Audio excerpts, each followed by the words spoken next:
నమస్తే. రాహు భగవానుడు నక్షత్ర మార్పు మొన్ననే జరిగింది, నవంబర్ 23వ తారీఖు. బట్ ట్రూ రాహు నక్షత్ర transit is on December 2nd. So కాబట్టి శతభిష నక్షత్రం కుంభరాశిలో తనదైన సొంత నక్షత్రానికి శతభిష నక్షత్రానికి ఆయన ట్రాన్సిట్ అవ్వడం జరిగింది. అయితే పూర్వభాద్ర నుంచి శతభిషానికి వచ్చిన రాహు భగవానుడు ఏ రాశుల వారికి ఏ రకంగా రిజల్ట్స్ ఇస్తారు అనేది మనం తెలుసుకుందాం. ఈ సంవత్సరం మొదల్లో ఫిబ్రవరి 24వ తారీఖు ఆయన పూర్వభద్ర నక్షత్రానికి ట్రాన్సిట్ అయ్యారు. మే 18న ఆయన కుంభరాశికి మీనరాశి నుండి ఆయన ట్రాన్సిట్ అవ్వడం, కేతుతో పాటు కేతు భగవానుడేమో సింహరాశికి ట్రాన్సిట్ అవ్వడం, రాహు భగవానుడు కుంభరాశికి ట్రాన్సిట్ అవ్వడం జరిగింది. అయితే అప్పుడు మనం చెప్పుకున్నాం రకరకాల రిజల్ట్స్, రకరకాల గోచార రీత్యా ఫలితాలు ఎలా ఉంటాయనేది చెప్పుకుందాం. ఇప్పుడు ఇన్ జనరల్ రాహు భగవానుడు ఇచ్చే రిజల్ట్స్ ఏ రకంగా ఉంటాయనేది మనం తెలుసుకుందాం. And at the same time అన్ని రాసుల వారు తీసుకోవాల్సిన ఎటువంటి నియమాలు పాటించాలి, లేకపోతే ఎటువంటి జాగ్రత్తలు తీసుకోవాలని తెలుసుకుందాం. ఇక్కడ శతభిష నక్షత్రం గురించి కనుక మనం మొదలు మాట్లాడుకుంటే, శతభిష పేరులోనే ఉంది. 100 టైప్స్ ఆఫ్ పాయిజన్ని కూడా హరించేసే కెపాసిటీ ఈ నక్షత్రానికి ఉంటుంది. అంటే ఈ నక్షత్రంలో పుట్టిన వాళ్ళకు ఉంటుంది. వీళ్ళకి జనరల్గా ఫుడ్ పాయిజనింగ్ అవ్వడం కానీ, లేదా ఇటువంటి అంటే food poisoning related health disorders రావడం కానీ ఇలాంటివి జనరల్గా జరగవు. వైరల్ ఫీవర్స్ జనరల్గా వీళ్ళకి రావు. ఒకవేళ వచ్చినా అది 1 to 4 days గ్యాప్లోనే తగ్గిపోతుంది. బియాండ్ 4 వీళ్ళకి నడవదు, అది ఆ ఫీవర్స్ అనేవి నడవు. But at the same time again it really depends. మళ్ళీ ఒక్క పర్సంటేజ్ ఆఫ్ పాపులేషన్ని నేను ఇక్కడ బ్రాకెట్లో పెడతాను అండ్ ఎలిమినేట్ కూడా చేస్తాను ఆ పర్సంటేజ్ని. ఇక్కడ ఏమవుతుందంటే రాహు భగవానుడు ఎక్కడ ప్లేస్మెంట్ వాళ్ళ కుండలిలో, వాళ్ళ జన్మ కుండలిలో ఎలా ప్లేస్ అయి ఉన్నారనేది కూడా మనం కనుక కన్సిడర్ చేసుకున్నట్లయితే, పరిగణనలోకి తీసుకున్నట్లయితే అక్కడ మనకి ఇంకా బెస్ట్ రిజల్ట్స్ అనేవి మనం చెప్పుకోవడానికి వీలవుతుంది. రాహు భగవానుడు ఛాయాగ్రహం అని, ఇల్యూజన్ గ్రహం అని, తర్వాత మాయ చేకూరుస్తాడని, వచ్చి రాగానే ఢమేల్ అనేస్తాడని, లేకపోతే కూల్చడానికే వచ్చే మహానుభావుడని రకరకాల నిందలు మనం జనరల్గా ఆయన మీద పాపం వేసేస్తూ ఉంటాం. ఎందుకంటే నోరు లేదు కదా ఈ ప్లానెట్స్కి, వేసేయడం ఈజీ, అంతేనా? Very good. But all false, అటువంటివి ఏమీ కావు, అస్సలు కాదు. రాహు భగవానుడు ఇచ్చినట్టు ఎవరు ఇవ్వలేరు. రాహు భగవానుడు అంటే హిందీలో ఒక సామెత కూడా ఉంది, చప్పటి ఫాడికే దేనాతో రాహుకి ఆగి కోయినే కర్ సక్తా అని. అంటే so రంక్ say Raja, Raja to రంక్, నేను చాలాసార్లు కూడా చెప్పాను అది. సో ఇచ్చిన అమ్మ పెట్టేది పెడుతుంది, కొట్టేది కొడుతుంది అనే సామెత కూడా ఉంది కదా. బహుశా రాహు భగవానుని చవి చూసిన తర్వాతనే, ఆయన ప్రేమని చవి చూసిన తర్వాతే ఎవరో ఆ సామెత పెట్టుంటారని నేను మనస్ఫూర్తిగా నమ్ముతాను. ఎందుకంటే తల్లి కూడా రాహు స్వరూపం కిందనే మనం చెప్పుకోవచ్చు, ఎందుకంటే అమ్మవారి స్వరూపమే కాబట్టి. సో కాబట్టి ఇక్కడ మన శ్రద్ధ, మన ఫోకస్, మన డిసిప్లిన్, మన భక్తి, మన లైఫ్ స్టైల్ ఇవన్నీ కూడా చాలా నీతిగా, నియమంగా, ధర్మంగా కనుక మనం పాటిస్తూ కనుక వెళ్ళినట్లయితే రాహు భగవానుడు ఏమీ చేయరండి. ఆయన ఏమీ చేయరు. మనం ఎక్కడైనా క్రమం తప్పితేనే కాస్త క్రమశిక్షణలో పెడతారు, చేయి పట్టుకుని లాగుతారు. ఆ లాగడంలో కాస్త గట్టిగా లాగుతారు, అంతే, పెద్దగా ఏముండదు, ఇబ్బంది ఏం లేదు. సో ఇక్కడ ఏమవుతుందంటే రాహు భగవానుడు శతభిష నక్షత్రంలో ఇక్కడ చేయడం అనేది, శతభిష నక్షత్ర అంటే ఆ శతభిష నక్షత్ర యొక్క lord doctors of all the planets అని కూడా అంటూ ఉంటాం. సో ఇక్కడ ఏమవుతుందంటే, అంటే ఏదైనా హీలింగ్ కెపాసిటీ వీళ్ళకి చాలా చాలా బాగుంటుంది. శతభిష నక్షత్రంలో పుట్టిన వాళ్ళు ఇన్ జనరల్, అంటే నక్షత్రాల జనరల్ క్యారెక్టరిస్టిక్స్ కనుక ఈ రాహు భగవానుడు ఉన్నప్పుడు ఏ రకంగా ఉంటుందని చెప్పుకున్నట్లయితే, ఈ శతభిష నక్షత్రం యొక్క కెపాసిటీలో ఏమవుతుందంటే, healers, mental wellbeing healers, psychologist, psychiatrist, neuroscientist, neurologist వీళ్ళందరూ కూడా ఈ నక్షత్రానికి చెందిన వాళ్ళు కనుక ఉన్నట్లయితే they will be excelling in their profession very very well. నేను అటువంటి డాక్టర్స్ని చాలామందిని చూశాను. I mean most of them are my clients also. And నేను చాలామందిని చూడడం కూడా జరిగింది. I met a lot of neurosurgeons and neuroscientist who belong to this నక్షత్రం అండ్ వెరీ బ్యూటిఫుల్ డాక్టర్స్. అంటే అసలు హోరోస్కోప్ నేను ఓపెన్ చేయకముందే వీళ్ళు శతభిష అయి ఉంటారు అనుకుంటుండగానే వాళ్ళు రాహు యొక్క వెల్ ప్లేస్డ్ బ్లెస్సింగ్స్తో వాళ్ళు ముందుకు వెళ్ళిపోతున్న human beings and lovely human beings అని చెప్పుకోవచ్చు. ఇక్కడ ఏమవుతుందంటే కుంభరాశిలో ఇక్కడ శతభిష నక్షత్రంలో రాహు భగవానుడు వచ్చి రాగానే ఇక్కడ ఆయన ఏదో ఒక చేంజ్, ఏదో ఒక డైరెక్టివ్ అనేది మన లైఫ్స్కి ఇస్తూ ఉంటారు. ఇక్కడ ఏమవుతుందంటే, అంటే పబ్లిక్ పరంగా కనుక మనం చెప్పుకున్నట్లయితే, వరల్డ్ పరంగా కనుక మనకు చెప్పుకున్నట్లయితే, పబ్లిక్ యాంటిసిపేషన్తో కూడిన నిర్ణయాలు, లేకపోతే పబ్లిక్ యాంటిసిపేషన్తో కూడిన డెసిషన్స్ కానీ, గవర్నమెంట్లో ఏదైనా డెసిషన్స్ ఇవ్వడం కానీ, లేకపోతే గవర్నమెంట్ ఏదైనా డైరెక్టివ్స్ పబ్లిక్కి ఇవ్వడం కానీ, లేదన్నా మార్పులు చేర్పులు పబ్లిక్కి ఇవ్వడం కానీ ఇలాంటివి చేస్తుంది. ఇలాంటివి మనం చూస్తాం.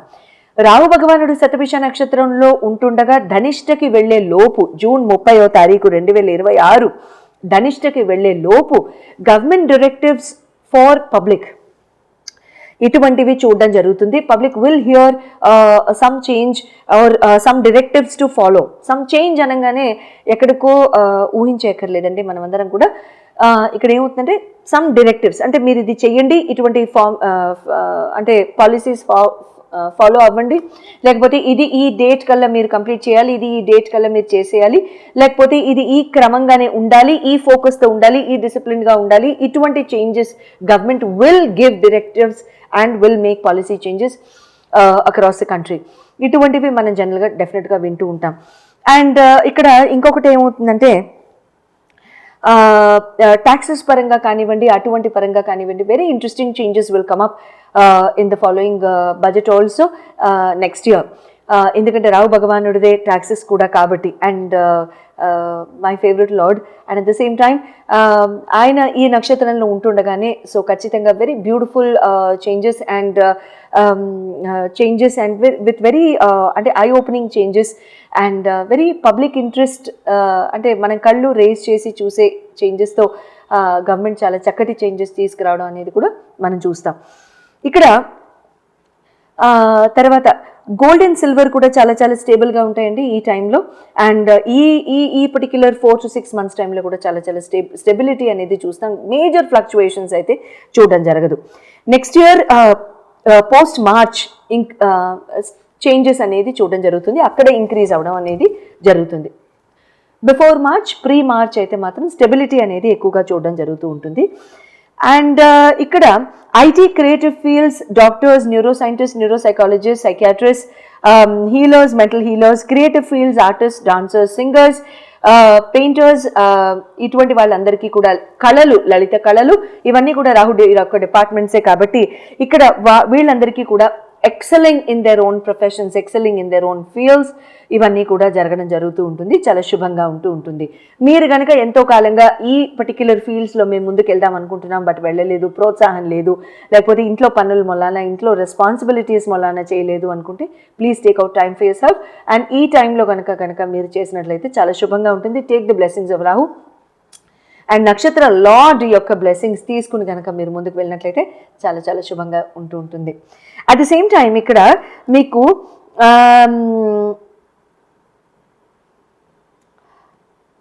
ఏదైనా కాంపిటీషన్స్లో పార్టిసిపేట్ చేయాలనుకున్నా, లేకపోతే ఏదైనా ఆర్ట్ ఫామ్స్ ఏదైనా చేయాలనుకున్నా, లేకపోతే స్కిల్డ్ లేబర్కి మీరు ఏదైనా ప్రోత్సాహం ఇద్దామని మీరు ఏదైనా చేద్దామనుకున్నా, అటువంటివన్నీ కూడా మీరు ముందుకు వెళ్ళి చక్కగా చేయడానికి ట్రై చేయండి. శుభంగా ఉంటుంటుంది. Please support the tribes and please support the skilled workers. ఎందుకంటే మీరు ఏదైనా కొనుక్కునేటప్పుడు ప్లీజ్, నేను ఈ ఇయర్ స్టార్టింగ్లోనే చెప్పాను, try and support skills men. ఎందుకంటే వాళ్ళ ఆ స్కిల్స్ కనుక హరించకపోతే we will not be able to get them back. ఎందుకంటే మీరు నేను కూర్చుని బహుశా మీరు ఏమైనా చేయగలరేమో, I'm not that creative, so నేనైతే చేయలేను. సో వాళ్ళ అదే సారీ ఆర్ అదే work or anything like that, try and get it from the skills person. And అంటే మనం పక్కనే ఉందనో, లేకపోతే ఏదైనా షాప్లోకి వెళ్ళో, స్టోర్లోకి వెళ్ళో కొనుక్కునే బదులు అటువంటివి వాళ్ళని సపోర్ట్ చేస్తే they'll feel motivated and they will continue, and generations కూడా ముందుకు వస్తూ ఉంటాయి. And at the same time ఇక్కడ షేర్ మార్కెట్, స్పెక్యులేషన్, ట్రేడింగ్, ఆ డిపార్ట్మెంట్స్ కనుక చూసుకున్నట్లయితే they will do very good. Excitement చాలా చాలా బిల్డప్ అవుతుంది. క్రౌడ్లో కూడా, పాపులేషన్లో కూడా ఎక్సైట్మెంట్ చాలా బాగుంటుంది. Speculation in terms of trade market, stocks and ఆ పర్టిక్యులర్ సెగ్మెంట్ ఆఫ్ బిజినెస్, అవన్నీ కూడా చాలా చాలా రాణిస్తాయి. And there will be a huge rush and huge anxiety in terms of the fluctuation also. Public will talk a lot during this time before 30th of June. ఇది overall నేను చెప్పింది. So enjoy your time in Rahu transiting through Shatabhisha నక్షత్ర. And చాలా మంది ఇంట్రెస్ట్గా చాలా చాలా creative ఫీల్డ్స్లో పాల్గొనడం కానివ్వండి, స్కిల్డ్ వర్క్ నేర్చుకోవడం కానివ్వండి, ఇలాంటివి చేస్తారు. సో నేను చెప్పిన ఈ సెగ్మెంట్స్ అన్ని కూడా టచ్ చేయడానికి ట్రై చేయండి. ఇటువంటి ఆస్పెక్ట్స్లో మీరు ఒకవేళ స్పెక్యులేషన్ బాగుంది, ట్రేడ్ మార్కెట్లో బాగుంది అని అనుకున్నట్లయితే మీ రాశికి ఎలా ఉంది అనేది, మీ జన్మ గోచార రీత్యా రాహు ఎక్కడున్నారు అనేది, మీ లగ్న రీత్యా ఎక్కడ ఉన్నారు అనేది మీరు చెప్పించుకోదలుచుకుంటే అప్పుడు ఆ తర్వాత ఇన్వెస్ట్మెంట్స్కి వెళ్ళడం మంచిది. ఎందుకంటే ఓవరాల్ జనరల్ పర్స్పెక్టివ్తో చెప్తాం కాబట్టి. So 12% of the population in general in the world will come under the same రాశి. కాబట్టి వాళ్ళందరూ కూడా స్పీడ్గా ఆ పర్టికులర్ నిర్ణయం తీసుకోకుండా ఇక్కడ మన జన్మ కుండలి ప్రకారం సే ఫర్ ఎగ్జాంపుల్ మనం చేయొచ్చా అనేది మనం విశ్లేషించి మనం చూపించుకున్నట్లయితే మంచి జరుగుతుంది. కాబట్టి స్క్రీన్ మీద డిస్ప్లే చేయబడిన నంబర్స్కి కాల్ చేసి మీరు చెప్పించుకోవచ్చు. సో తదుపరి తర్వాత తులారాశి వారికి రాహు భగవానుడి యొక్క శతభిష నక్షత్ర గోచారం మీకు ఏ రకంగా ఉంటుంది అనేది మనం తెలుసుకుందాం. తులారాశి వారికి ఇక్కడ it will be a very new learning అండి. ఇక్కడ ఏమవుతుందంటే శతభిష నక్షత్రం తులారాశి వారు